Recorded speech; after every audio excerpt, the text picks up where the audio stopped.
Hi வணக்கம். நான் ஒரு ட்ரேட் லிமிட் ஆர்டர் போட்டிருந்தேன். அந்த லிமிட் ஆர்டர் ஹிட் ஆகிடுச்சு. நல்ல விவேப்பு கீழே ரொம்ப லோவில் போட்டிருந்தேன். ஸோ இப்போ நல்ல மார்க்கெட் மூவ்மெண்ட் கொடுக்குது. எனக்கு தேவையான ப்ராஃபிட் மேலேயே வந்துருச்சு. பார்க்கலாம் இந்த ட்ரேட் டார்கெட் ஹிட் பண்ண வேணும்ன்ட்டு 5000 4700 அப்படிங்கிற ப்ராஃபிட் போயிட்டுருக்குது. I can close my order. Yes, 5000 என்னோடய ப்ராஃபிட்டை க்ளோஸ் பண்ணிட்டேன். ஸோ ₹13.73 ஒரு ப்ராஃபிட். ஒரு நல்ல என்ட்ரி. ஆக்சுவலாக நான் லிமிட் ஆர்டர் வந்து 140 50 அப்படிங்கிற மாதிரி வச்சுருந்தேன். ஸோ எனக்கு ஹிட் ஆகிட்டு போயிட்டுருக்குது. மேலே டார்கெட்டும் ஹிட் ஆக போகுதுன்னு நினைக்கிறேன். எஸ்,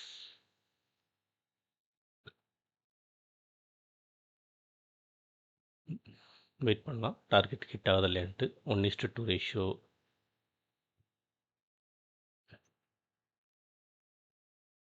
கரெக்டாக டார்கெட் டச் பண்ணல, அங்கே போய்ட்டு அப்படியே ரிவர்ஸ் அடிக்குது மார்க்கெட்டு. என்னுடைய டார்கெட் அப்படிங்கிறது நான் விவேப்போடைய லோ வச்சுருக்கிறேன். பட் நான் 5000 ப்ராஃபிட்டில் எக்ஸிட் பண்ணிட்டேன்.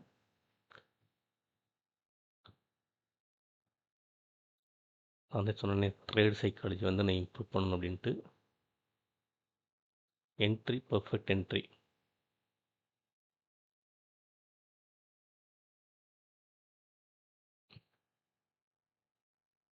இந்த 26,100 கால் தான் மார்னிங்கில் எடுத்து வச்சுருக்கிறேன். ஆக்சுவலாக நான் இந்த ஒரு ட்ரேட் என்ட்ரி வந்து மிஸ் பண்ணிட்டேன். இந்த ட்ரேட் என்ட்ரி மிஸ் பண்ணிட்டேன். இங்கே என்ட்ரி போடலாமான்னு யோசிச்சுட்ருக்கக்குள்ளே மார்க்கெட் ரிவர்ஸ் ஆகி போச்சு. திரும்ப எனக்கு ஒரு செல்லிங் ப்ரெஷர் வந்தது. ஸோ விவேப் கீழே மறுபடியும் வரும்போது நம்ம போடலான்ட்டு வெயிட் பண்ணேன். இந்த கேண்டிலே நான் வந்து நோட் பண்ணிட்டேன் என்ட்ரி போடலான்ட்டு. பட் லிமிட் ஆர்டர் வந்து இந்த கேண்டில் ப்ரைஸ்லேருந்து ₹10 கீழே வச்சு, அதாவது ஸ்டாப் லாஸ் ரேஞ்சில் லிமிட் ஆர்டர் போட்டேன். கரெக்டாக என்னோடய லிமிட் ஆர்டர் ஹிட் பண்ணிட்டு அப்படியே ரிவர்ஸ் ஆகிடுச்சு. ஆக்சுவலாக இது நல்ல ட்ரேடு. இது வந்து மிஸ்டு. நான் இன்னும் விவேப்பை டச் பண்ணிட்டு அப்படியே ரிவர்ஸ் ஆகிடுச்சு. இன்னும் ஒரு கேண்டில் கொஞ்சம் கீழே வரும், ஒரு ₹5 ₹10 நம்ம வெயிட் பண்ணோம். ரிவர்ஸ் ஆகி போகுது. இதுதான் ஃப்ரைடேவும் நடந்தது ஒரு புட் ஆப்ஷனில். இன்றைக்கி அதான் நடந்தது. இந்த ட்ரேட் ஓகே நமக்கு கிடச்சிருச்சு. ஸோ டார்கெட் ஹிட் ஆகலை, ரிவர்ஸ் ஆகிடுச்சு. பட் அதுக்கான லாஜிக்கும் இருக்குது. ஏன்னா இங்கே பாருங்கள், மார்க்கெட் வந்து இப்போ மேலே இருந்தாலும் ஃபுல்லாக புட் ரேட்டஸ் ஹெவியாக இருந்தாலும் மூவிங் ஆவரேஜ் அப்படிங்கிறது இப்போ எனக்கு ரெசிஸ்டன்ஸாக மாறிடுச்சு. ஸோ மார்க்கெட் மூவிங் ஆவரேஜ் கீழே வரதுனால அந்த ரெசிஸ்டன்ஸ் ஒன்று வந்து ரியாக்ட் பண்ணத்தான் போகுது அப்படிங்கிறது என்னோடய வியூ இருந்தது.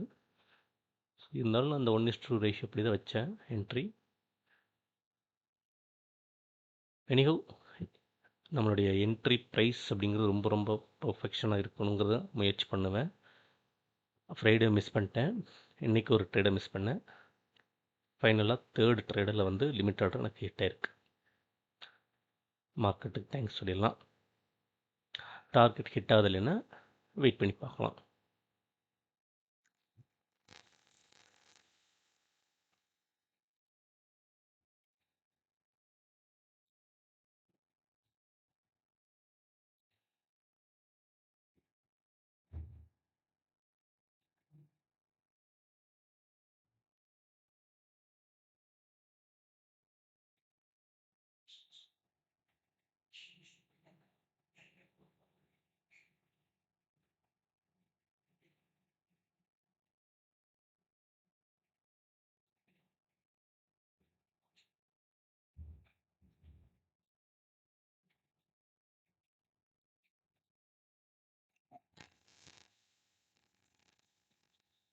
ஸோ டார்கெட் ஹிட் ஆகிற ரேஞ்சுக்கு தான் இருக்குது.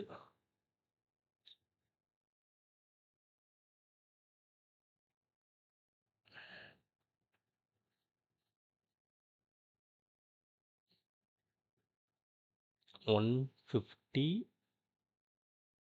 58.5 விவேப்போட லோ ப்ரைஸ்.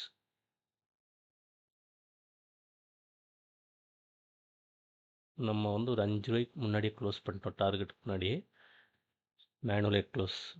அகைன் நான் சொல்கிறேன், எனக்கு அந்த ஸ்கால்பிங் மைண்ட் செட்டு வச்சு செய்துன்னு சொல்லலாம்.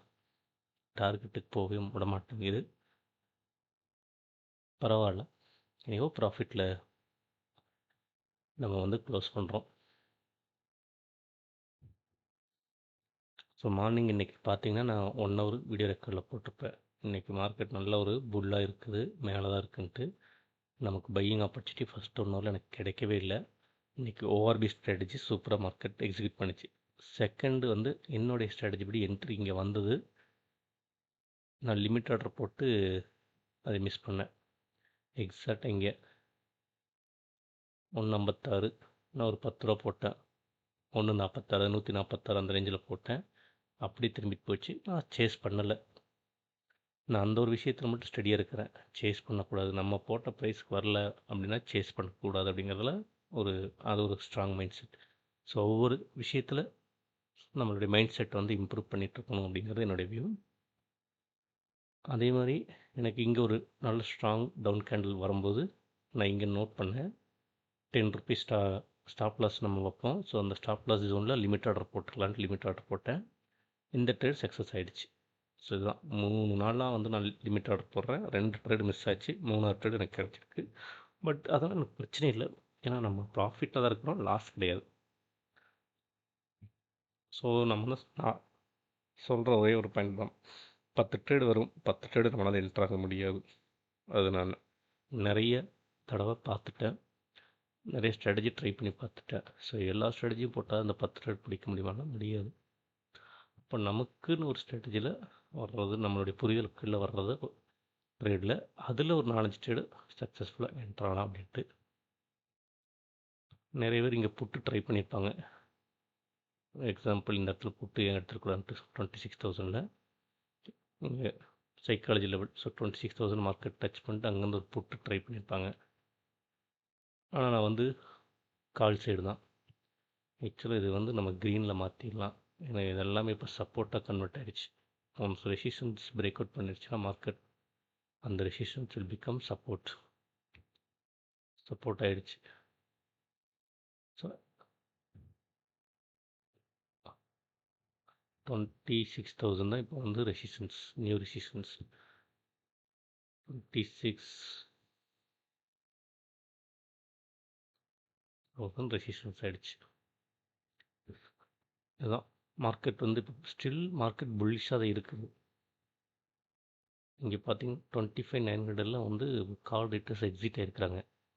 இப்போ மார்க்கெட் 25,920 இருக்குது. மார்க்கெட் மேலே போகிறதுக்கான ப்ராபர்ட்டிஸ் தான் வியூவாக இருக்குது. பார்க்கலாம்.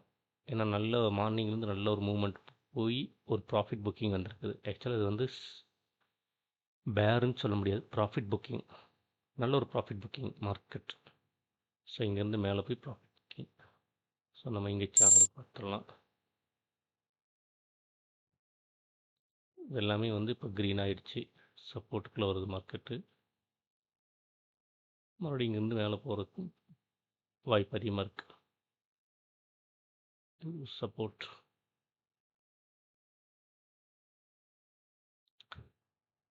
பட் ப்ராஃபிட் புக்கிங் நல்லா இருக்கிறதுனால ஒரு செல்லிங் ப்ரெஷர் வந்துருச்சு சடனாக.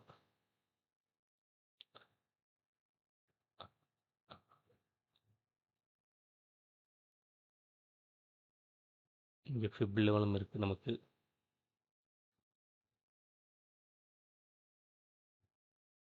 அப்புறம் நியூஸும் மார்னிங் வந்து ஒன்று போயிட்டுருக்குது. ட்ரம்ப்பும் ஜிபிங்கும் சைன் பண்ண போகிறாங்க, சைனீஸ் பிரசிடென்ட் யூஎஸ் பிரசிடென்ட் அப்படின்ட்டு. ட்ரேட் டீல் ஓரளவுக்கு செட்டில் டவுன் ஆகிட்டோம் அப்படிங்கிற மாதிரி ஒரு நியூஸ் ஒன்று போயிட்டுருக்குது. ஸோ ஏஷியன் மார்க்கெட் மார்னிங்லேருந்து நல்லா தான் போயிட்டுருக்குது. நம்மளது என்னாச்சுன்னு பார்க்கலாம். ஓகே, டார்கெட் ஹிட் ஆகலை. ஸோ இந்த ஒரு ட்ரேடு தான் வந்து என்னுடைய டார்கெட் ஹிட் ஆகாமல் ரிவர்ஸ் ஆகிருக்குது. நான் 10 ட்ரேட் பண்ணால் ஒரு 2-3 ட்ரேடு தான் இப்படி வரும். மீதி ட்ரேட் எல்லாமே நான் வச்ச டார்கெட்டை ஹிட் ஆகிடும்.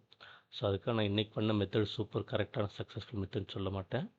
இன்றைக்கி ஆஸ் யூஷுவலாக வந்து நான் க்ளோஸ் பண்ணிட்டேன். என்ன ஒரே ஒரு டிஃப்ரெண்ட், 3,000 க்ளோஸ் பண்ண வேண்டிய 5,000 க்ளோஸ் பண்ணிக்கிறேன், அவ்வளோதான் வித்தியாசம். ஸ்டில் மேனுவல் க்ளோஸ் தான். ப்ரொஃபஷ்னல் ட்ரேடுனா கண்டிப்பாக நான் வந்து என்னோடய பை ப்ரைஸில் நான் இப்போ எஸ்எல் மூவ் பண்ணிட்டேன். ஆக்சுவலி நான் வாங்கினே மூவ் ஆகவும் எஸ்எல் இங்கே வச்சுருந்தேன். 10% 125 அப்படிங்கிற மாதிரி இருந்தது.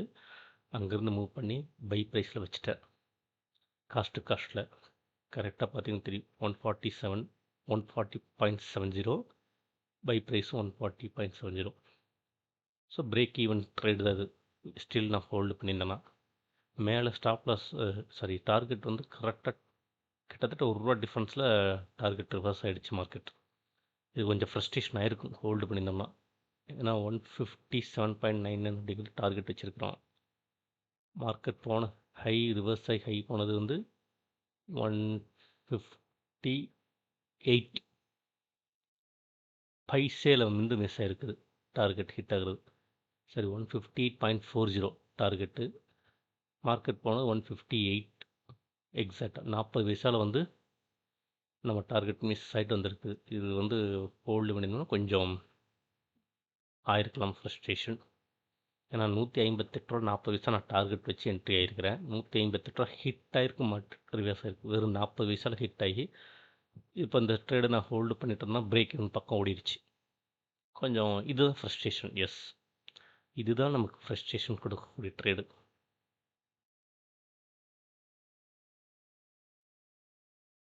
வெயிட் பண்ணலாம். நம்ம எஸ்எல் பிரேக் இவனில் ஹிட் ஆகுதா இல்லையா, இல்லை டார்கெட் ஹிட் ஆகுதுலன்ட்டு. நான் பொசிஷன் க்ளோஸ் பண்ணிட்டேன்.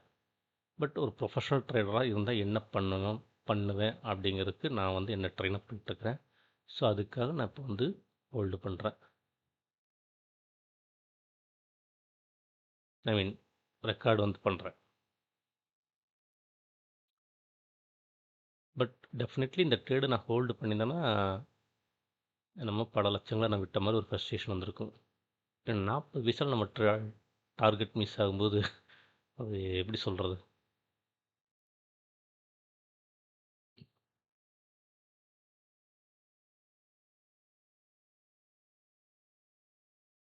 பட் என்ட்ரி சூப்பர், அது வேணால் நம்ம மெச்சிக்கலாம். நல்ல ஒரு என்ட்ரின்ட்டு. எக்ஸாக்டாக நம்ம வாங்கினதுக்கப்புறம் அப்படியே மார்க்கெட் ரிவர்ஸ் ஆகிடுச்சு. நான் லிமிட் ஆர்டர் போட்டிருந்தேன். ஆக்சுவலாக நான் வந்து வந்தோன்னே மார்க்கெட் ஆர்டர் போடலை இன்றைக்கி. அந்த வீக் எல்லாமே நான் வந்து இந்த 2-3 நாளாக வந்து லிமிட் ஆர்டர் தான் ட்ரை பண்ணிட்டுருக்கிறேன். அதில் ஃப்ரைடே லிமிட் ஆர்டர் புட் ஆப்ஷனில் மிஸ் பண்ணேன் ₹5. இன்றைக்கும் லிமிட் ஆர்டர் இங்கே மிஸ் பண்ணேன் ₹5. இங்கே ஆர்டர் போடுற நான் தயாராக இல்லை. நான் இங்கேயும் ஆர்டர் வந்து இதுக்குள்ளே வந்ததுக்கப்புறம் தான் யோசிக்கணும்னு நினச்சேன். பட் இங்கே டச் பண்ணோன்னே ஆர்டர் வந்து நான் இங்கே வச்சுட்டேன். கரெக்டாக ஒரு ₹10 டிஃப்ரென்ஸில் வச்சுருந்தேன். ரிவர்ஸ் ஆகிடுச்சு. இதுவும் limit order. So 3 limit order try பண்ணால் ஒன்று சக்ஸஸ்ஃபுல்லாக வந்து ஹிட் ஆகிடுச்சு. அது நான் மேனுவல் ப்ராஃபிட் வெளியே வந்துட்டேன். ஆனால் லிமிட் ஆர்டர் போட்டு 2 மிஸ் ஆனது சூப்பர் டூப்பர் ட்ரேடாக கன்வெர்ட் ஆகிருக்குது. 30-40 வரைக்கும் மேலே போயிருக்குது. இதுதான் பார்ட் ஆஃப் த ட்ரேடு. எப்படி பார்ட் ஆஃப் த கேம் அப்படிம்பாங்க. சீரியஸாக எல்லா ஃபீல்டுலேயும் வந்து ஒரு இதுக்குன்னு ஒரு இது இருக்குது. நம்ம அதை ரெஸ்பெக்ட் பண்ணியே ஆகணும்.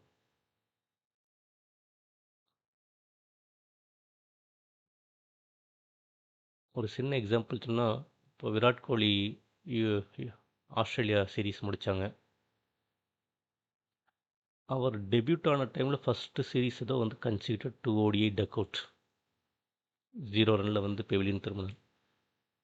இந்த சீரீஸில் தான் இப்போ அதுக்கப்புறம் நடந்ததாக ஒரு நியூஸ். அது எந்தளவுக்கு டேட்டா கரெக்ட்னு எனக்கு தெரியல. அது ஒரு நியூஸ் மாதிரி பார்த்தேன். எதுவாக எந்த ஃபீல்டாக இருந்தாலும் சரி, எவ்வளோ பெரிய கிரேட்டாக இருந்தாலும் ஆணைக்கும் அடி சேர்க்கும் மாதிரி. என்ன அவங்களுக்கு அங்கே பணம் லாஸ் எதுவும் கிடையாது. நமக்கு சறுக்கிச்சுன்னா மானிட்ரி லாஸ். அவங்களுக்கு மானிட்ரி லாஸ் உண்டு. பர்ஃபார்மன்ஸ் போச்சுன்னா T20 சான்ஸ் கம்மியாகிடும். T20 சான்ஸ் கம்மி, ஐபிஎல் பர்ஃபார்மன்ஸ் அதில் டீமில் வர்றது, இதான் அவங்களுக்கு. நம்மளோட பயங்கர ஸ்ட்ரெஸ்ஸு ஃப்ரஸ்ட்ரேஷன் இருக்குது. இது நம்மளை யாரும் கண்ட்ரோல் பண்ண முடியாது. மார்க்கெட்டில் நான் தான் ராஜா, நான் தான் மந்திரி மாதிரி நம்மளே என்ன வேணால் முடிவு பண்ணிக்கலாம். லாஸ் பண்ணணும் ஆயிடுச்சுன்னா லாஸ் பண்ணிக்கலாம், ப்ராஃபிட் பண்ணலாம் பண்ணிக்கலாம். பட் அங்கே அவங்களுக்கு கண்ட்ரோல் பண்ணுறதுக்கு ஆள் இருக்கிறாங்க, மேனேஜ்மெண்ட் இருக்குது, மீடியா இருக்குது, ஆடியன்ஸ் இருக்கிறாங்க. எல்லோரும் சேர்ந்து தான் பிளேயர்ஸை கண்ட்ரோல் பண்ணுறாங்க. அவங்க மைண்ட் கேம், அவங்க மென்டல் ஸ்ட்ரெஸ் எல்லாமே இருக்குது. ஸோ இது பாருங்கள், ரிவர்ஸ் ஆச்சு.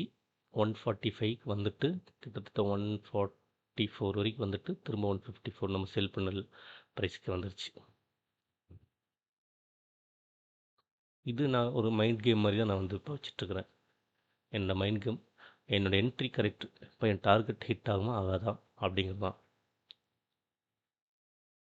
இந்த வந்து லாஸ்ட் ஒரு 2 வீக்ஸாக நான் வந்து இதை வந்து பண்ணுறேன். எக்ஸிட் ஆகிட்டாலும் என்னோடய டார்கெட் போகுதா இல்லையா, அப்போ நான் என்ட்ரி போட்டது டார்கெட் வரைக்கும் வெயிட் பண்ணலாமா வேணாமான்னு என்னோடய ஃப்யூச்சர் ட்ரேடை வந்து அப்படி பண்ணுறதுக்கான ப்ராசஸ்ஸை இது.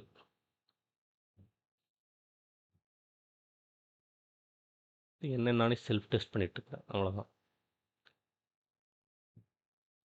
ஸோ அகெயின் நம்ம டார்கெட் 158.4, 154 பக்கம் இருக்குது ப்ரைஸு.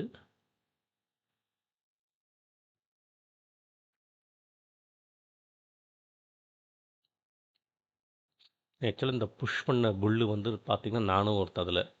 இங்கேருந்து இங்கே ஒரு புஷ் ஆச்சு, யார் அது பண்ணாங்க அப்படின்னு நம்ம எப்பவுமே ஒன்றாகும். இப்போ வந்து எனக்கு சந்தோஷம், புஷ் பண்ணதில் நானும் ஒரு பார்ட்டிசிபெண்ட்டாக இருந்திருக்கிறேன்ட்டு. இது அவ்வளோதான், இதுதான் நம்மளுடைய சக்ஸஸ் அப்படின்னு சொல்லிக்கணும், நம்ம ஃபீல் பண்ணிக்கணும். நான் ஹெவி ஃபால் ஆகுது 175லேருந்து மேலே விட்டுருங்க. இது 180 190 இருந்தது, அப்புறம் மறுபடியும் வந்துச்சு 160, அகைன் 170 இருந்தது. அங்கேருந்து சடனாக வந்து ஒரு 10 மினிட்ஸில் வந்து ஃபால் ஒரு 40 ரூபா பக்கம் வந்தது. அப்போ அதே தைரியமாக யார் வாங்கி புஷ் பண்ணாங்க அப்படிங்கன்னா, இன்ஸ்டியூஷன்ஸோ இல்லை யாரோ பையர்ஸ் இங்கே உட்காந்துருப்பாங்க. அந்த உட்காந்துட்டு அந்த பையர்ஸில் அந்த க்ரௌடில் I am also one of the person. அது நம்ம வந்து கெத்து அப்படின்னு கூட சொல்லிக்கலாம். ஏதோ இந்த மாதிரி நமக்கு நடக்கும்போது சந்தோஷப்பட்டுக்கணும். ஏன்னா நம்ம வாங்கும்போது மட்டும் உருவிட்டு போயிடுறானுங்களே இன்ஸ்டியூஷன்ஸ். ஸோ இப்போ நம்ம இன்ஸ்டியூஷன்ஸாக நம்ம வந்து திங்க் பண்ண வேண்டியதான், இங்கே தான் என்ட்ரி ஆகணும், இப்படி தான் என்ட்ரி ஆகணுன்ட்டு. Yes, we should try to think like institutions. Institutions என்ன பண்ணுவான், அவனை ஃபாலோ பண்ணுறத விட நம்மளே ஒரு இன்ஸ்டியூஷனாக நம்மளை வந்து கன்ஸ்ட்ரக்ட் பண்ணி முடிஞ்சளவுக்கு அனலைஸ் பண்ணி try trying is always best.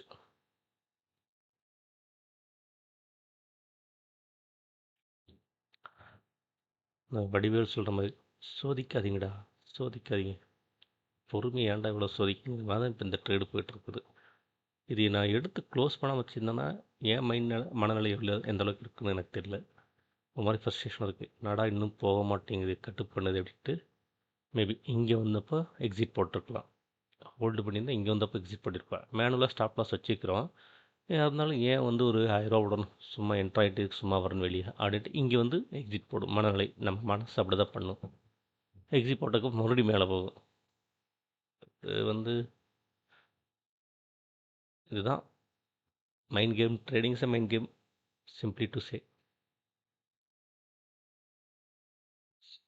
So entry எடுத்து எத்தனை நிமிஷம் ஆச்சுன்னா 1:22, 1:23, 20 மினிட்ஸ் ஆச்சு.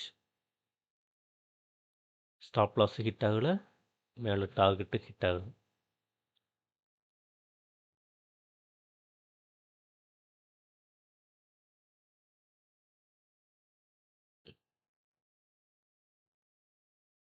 ஆக்சுவலி நான் கொஞ்சம் தூங்கிட்டேன். எஸ், இங்கே மார்க்கெட்டு மேலே ரிவர்ஸ் ஆனாலே நான் தூங்கிட்டேன். நான் போய் தூங்கி எந்திரிச்சிட்டேன். இந்த இடத்துல வரும்போது தான் வந்தேன், முழிச்சு பார்த்து வந்தேன். ஒரு 1/2 மணி நேரம் தூங்கிட்டேங்க உண்மையை சொல்லப்போனால். இல்லை போங்கடா அப்படிங்கிற மாதிரி ஒரு மனநிலை வந்து போய் தூங்கிட்டேன். இன்றைக்கி முட்டுட்டிங்களா, எனக்கு கொடுக்க மாட்டேங்கிறீங்களான்ட்டு தூங்கி எந்திரிச்சு ஒரு சோம்பேறித்தனமாக வந்து இங்கே பார்க்கும்போது தான் சரி இங்கே ஒரு ஆர்டர் ಮಾಡಿட்டு காலில் ட்ரை பண்ணிட்டு போட்டேன். அது கரெக்டாக அந்த லிமிட் ஆர்டர் நமக்கு கொடுத்துருச்சு மார்க்கெட். ஒரு ட்ரேடிங் சைக்காலஜி புக் ஒன்று இருக்குது, நான் எங்கேயோ படித்த ஞாபகம். அதாவது ஒரு சோம்பேறித்தனமாக ட்ரேடராக இருக்கணும், லேசி ட்ரேடராக இருக்கணும், என்ட்ரி எடுக்கிறதுலே லேசியாக இருக்கணும், எக்ஸிட் போடுறதுலே லேசியாக இருக்கணும், அவங்க தான் வந்து வின்னிங் வந்து பர்சன்டேஜ் நல்லாயிருக்கும் அப்படிம்பாங்க. ஏன் லேசின்னு இருக்கணும்னா ஒவ்வொரு கேண்டில் போகணும்னு பதட்டம் இருக்காது, அப்படியே மெதுவாக உட்காந்துட்டு நம்ம ஜோனில் வரும்போது வரலாம். ஆமாம், அந்த புக்கு பேர் வந்து ட்ரேடர்ஸ் ஜோனோ ஏதோ புக் நேம். நான் சில புக்ஸ்லாம் ரீட் பண்ணிட்டுருக்கிறேன். நான் பார்க்குறதுலேருந்து நம்மளுக்கு நல்ல நல்ல கண்டென்ட் நமக்கு யூஸ் ஆகிற மாதிரி சைக்காலஜிக்கலாக நம்ம இம்ப்ரூவ் பண்ணுறதுக்கு நான் அதுவும் படிக்க ஆரம்பிச்சிருக்கேன் இப்போ. அதில் வந்து ஒரு சென்டென்ஸ் ட்ரேடர் வந்து லேசி ட்ரேடராக இருக்கிறவங்க வந்து கொஞ்சம் நல்லா சக்ஸஸ்ஃபுல்லாக இருக்கும். அதுக்கு ரீசன் என்ட்ரி ஆமாற உட்காந்து பொறுமையாக போடுறது, எக்ஸிட்டும் பொறுமையாக போடு, அவசரப்பட வேணாம். ஸோ அவசரம் இல்லாமல் ட்ரேடு பண்ணுறது மனநிலை வந்து கொஞ்சம் காமாக இருக்கும், தெளிவாக இருக்கும். அவனுடைய லாஸ் பர்சன்டேஜ் கம்மியாக இருக்கும். ப்ராஃபிட்ஸ் ரேஷியோ சக்ஸஸ் இம்ப்ரூவ்டாக இருக்கும் அப்படின்னு ஒரு இது. எல்லாமே யூடியூப் சேனல் தான் நான் ரீட் பண்ணிட்டுருக்கேன். புக்ஸ் வாங்கலான்ட்டு ஒரு பிளானும் இருக்குது. ஏன்னா சும்மா ட்ரேடிங், டெக்னிக்கல் அனாலிசிஸ் புக்கு இதெல்லாம் வாங்கி படித்தாச்சு. இனி மென்டலி ஃபிட்டாக இருக்கிற புத்தகங்கள் வாங்கி படித்து நம்மளை வந்து ஃபிட் பண்ணும். கொஞ்சம் கொஞ்சமாக அடுத்தடுத்த லெவலுக்கு மூவ் பண்ணணுங்கிறது என்னோட வியூ.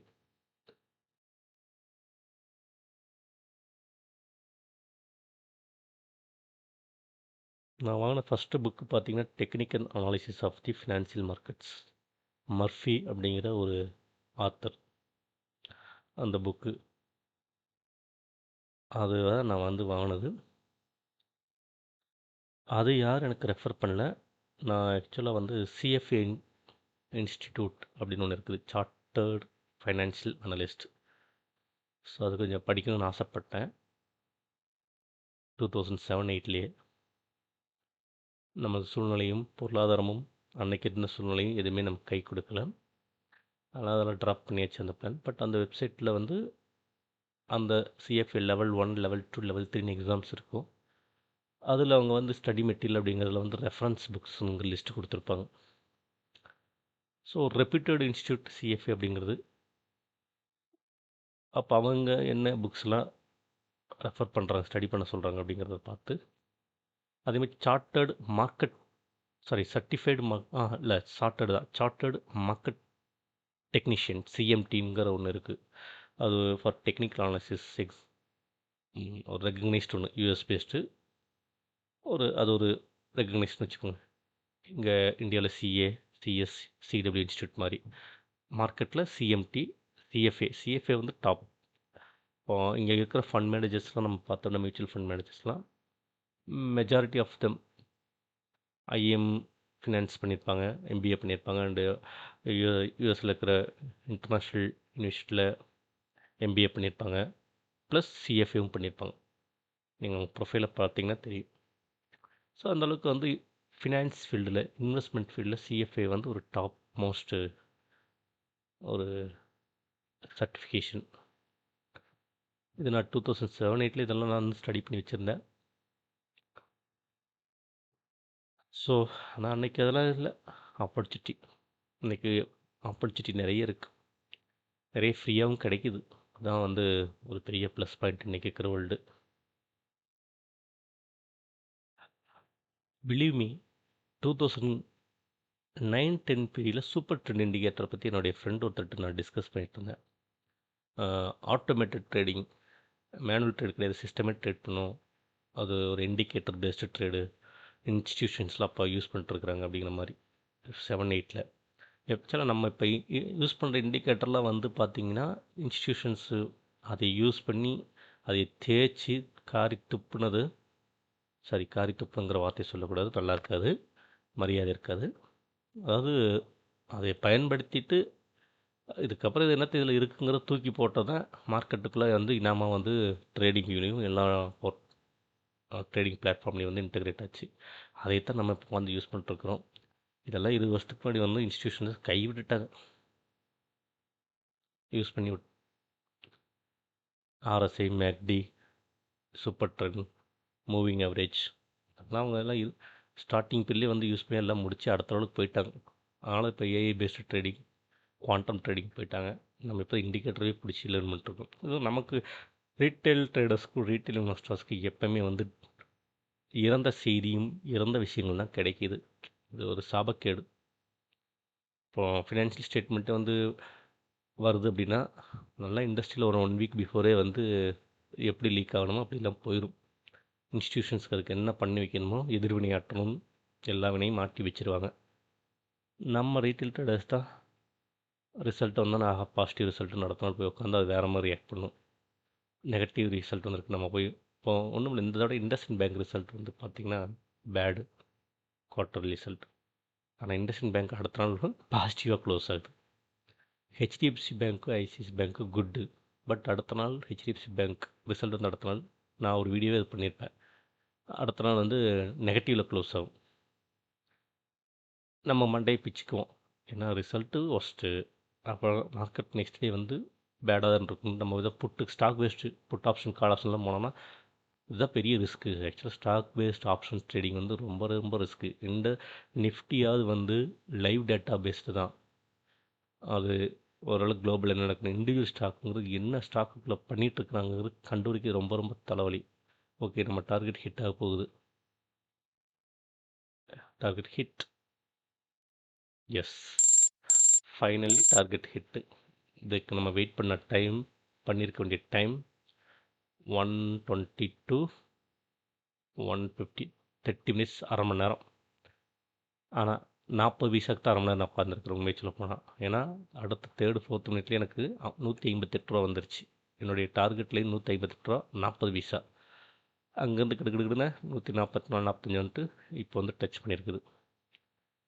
இந்த ட்ரேடு வந்து எப்படி எடுத்துக்குன்னு தெரியல. நான் லைவில் வச்சுருந்தா என்னோடய மனநிலை எப்படி இருந்திருக்குன்னு தெரியல. லைவில் இல்லாமல் நான் க்ளோஸ் பண்ணிட்டு நான் உட்காந்து உங்கள்கிட்ட பேசிகிட்டே வந்து பார்த்துட்டு இருக்கனால ஒரு ஜாலி மூடில் இருக்கிறேன். ஓகே, ரீட்டைல் ட்ரேடர்ஸ்க்கு வந்து ரீட்டைல் இன்வெஸ்டர்ஸ்க்கும் நியூஸ் ஃப்ளோ அப்படிங்கிறது வடிவேலு இம்சை அரசன் 23ஆம் புலிகேஷன் ஒரு படம் இருக்குது. அதில் ஒரு அழகான டைலாக் சொல்லுவார், இறந்த செய்தியை கொண்டுறாய கிராதகன்ட்டு. அதுதான் அந்த டைலாக் தான் நமக்கு பொருந்தும். இதெல்லாம் இறந்த செய்திகள். அதை பேஸ்டை வச்சுட்டு நம்ம வந்து ட்ரேட் எடுத்தோம், ட்ரேட் பிளான் பண்ணோம்னா நம்ம தான் மாட்டுவோம். நம்மளை ட்ராப் பண்ணுறதுக்கு யூஸ் பண்ணுற ஆயுதம். We should be vigilant. நம்மளுடைய பணம் நம்ம அதை காப்பாற்றுறதுக்கு நம்ம தான் வந்து எவ்வளோ. ஆக்சுவலாக மார்க்கெட்டில் பணம் சம்பாதிக்கிறது பெரிய செகண்ட்ரிங்க. பணத்தை கொண்டு வந்து பணத்தை பாதுகாக்கிறது ரொம்ப ரொம்ப முக்கியம். ஸோ மார்க்கெட் இப்போ மேலே போகுது, டார்கெட் ஹிட் பண்ணிட்டு அப்படியே மூவ் ஆகுது மேலே. பாதுகாக்க தெரிஞ்சிட்டாலே சம்பாதிக்கிறது செகண்ட்ரியாக ஆட் ஆயிரும். நமக்கு பாதுகாக்கணும். அதுக்கு இந்த இன்ஸ்டிடியூஷன்ஸ் கூட நம்ம போராடணும். இந்த நியூஸ் மேக்கர்ஸ், நியூஸ் சேனல்ஸ் கொடுக்குற நியூஸில் வந்து எது உண்மை, எது வந்து டெட் நியூஸ் அப்படிங்கிறத ஃபில்டர் பண்ண தெரியணும். இது வந்து பெரிய அதிசயமான ஒரு விஷயமானு கேட்டால் கிடையாது. பட் இது கீப் ஆன் நம்ம reading the newspapers, keep on following the news flows, keep on வாட்சிங் தி மார்க்கெட்னா இந்த விஷயங்களை நமக்குள்ளே புரிதல் வர ஆரம்பிச்சிருது. சித்திரமும் கைப்பழக்கம் சொல்லுவாங்க. ஒரு விஷயம் செய்ய செய்ய படிக்க படிக்க நமக்கு எந்த புரிதல் வரும். மார்க்கெட் இப்போ மேலே போகுது, பார்க்கலாம் இங்கே நிஃப்டியில். எஸ், சப்போஸ் ஜோனில் வந்து அழகாக ஹிட் பண்ணிட்டு நான் சொன்னதான் 25,900 வந்து கால் எக்ஸிட் ஆகுது. ஸோ மார்க்கெட் இங்கே நல்லா சப்போர்ட் எடுக்குன்னு சொல்லியிருந்தேன். அதே மாதிரி சப்போர்ட் எடுத்துகிட்டு இப்போ மேலே போகுது. ஆக்சுவலாக ஆப்ஷன் ப்ரீமியம் போகலை. இதுதாங்க அந்த பையர்ஸுக்கு பெரிய வந்து நெகட்டிவ் பாயிண்ட். நான் என்ட்ரி ஆனது 122 இங்கே. ஸோ நான் 158 நமக்கு இங்கேயே கண்ணில் காட்டுச்சு. அப்போது 25,950. இப்போ வந்து 25,970. ஆனால் எவ்வளவு கால் போயிருக்கு? 4 ரூபா தான் போயிருக்குது. டெல்டா வந்து 40%, 35 to 40%. ஸோ இது ஆப்ஷன் பையர்ஸ்க்கு இருக்கிற மிகப்பெரிய நெகட்டிவ் வந்து டெல்டா, தீட்டா, இந்த ரெண்டு. பாசிட்டிவ்னா காமா எக்ஸ்பைரி அன்னைக்கு மட்டும்தான் வேலை செய்யும். ரைட்டர்ஸ்க்கு காமா தான் நெகட்டிவ். ஏன்னா அவங்க எக்ஸ்பைரி அன்னைக்கு மாட்டினாங்கன்னா ஹெவியாக போயிடும். பட் ரைட்டர்ஸ்டே அந்தளவுக்குலாம் முட்டாள்தனமான விஷயங்கள் பண்ண மாட்டாங்க. ஏன்னா அவங்களாம் வந்து ஹியூஜ் அமௌண்ட் போட்டு என்ட்ரிஸ் எடுப்பாங்க. நேக்கடு ரைட்டிங்லாம் பண்ணவே மாட்டாங்க, கவர்டாக தான் இருக்கும். ஹெட்ஜிங் மாதிரி தான் பண்ணுவாங்க. அவங்களுடைய மார்ஜினும் பார்த்தீங்கன்னா மந்த்லி 5%, 10% இருந்தாலே போதும் ப்ராஃபிட் மார்ஜின்ங்கிற மாதிரி மைண்ட் செட் இருக்கும். நமக்கு பையர்ஸுக்கு தான் வந்து ஆசை அதிகமாக இருக்குது. டபுள் ஆயிரணும், ட்ரிபிள் ஆயிரணும், 1 lakh கொண்டு வந்தால் 1 lakh வரணும், 2 lakh வரணும் மந்த் அப்படின்ட்டு. அதனால நம்ம ட்ராப் ஆயிடுறோம். பார்க்கலாம் நம்மளும் எந்த அளவுக்கு இம்ப்ரூவ் பண்ண முடியும்ட்டு. ஸோ தேங்க்யூ ஃபார் வாட்சிங்.